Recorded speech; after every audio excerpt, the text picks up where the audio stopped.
This is the Snowflake Kisses press plate and die set. There are 2 press plates as well as 2 dies to cut out those sentiments, and you can use the press plates in both the Glimmer system as well as the Betterpress system. Here I'm using it with the Betterpress system, and I'm heat embossing those sentiments onto some cardstock. Now with the Betterpress system, you can use a variety of different inks and a variety of different cardstock, so you have a lot of creative options at your hands. Now this set can create 26 sentiments all at once, making it super easy to create a ton of holiday and winter sentiments for your creations. So I used a little bit of embossing powder tool on my cardstock. I inked that plate up with some Versamark ink before putting the clear plate to the base and running it through my die cutting machine. Now you do need a die cutting machine for the pressure to press that plate into the cardstock. And there is a list of compatible machines on the Spellbinders site.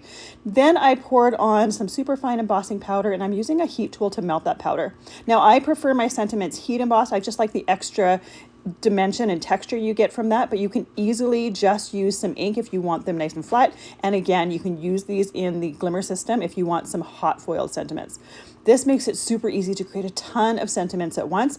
That piece of cardstock that I used there was 4 1/4 by 5 1/2 inches, and it fit all of the sentiments on it. It did not fit both dies at once because they would have overlapped. So we do have to die cut them in 2 swipes or 2 passes through my die cutting machine, but that's totally fine.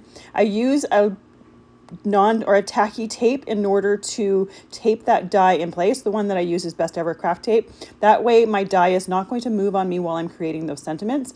Now I did some on light cardstock and dark cardstock so that I had a ton of sentiments ready for when I was creating. The light cardstock ones, you can use ink to change the color of that background. And obviously the dark cardstock ones you can use as is, but it gives you a ton of sentiments all at once.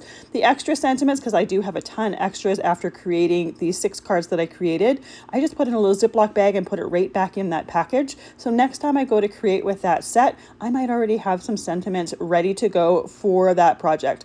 This is a great set for creating a ton of sentiments all at once, perfect for card making and more.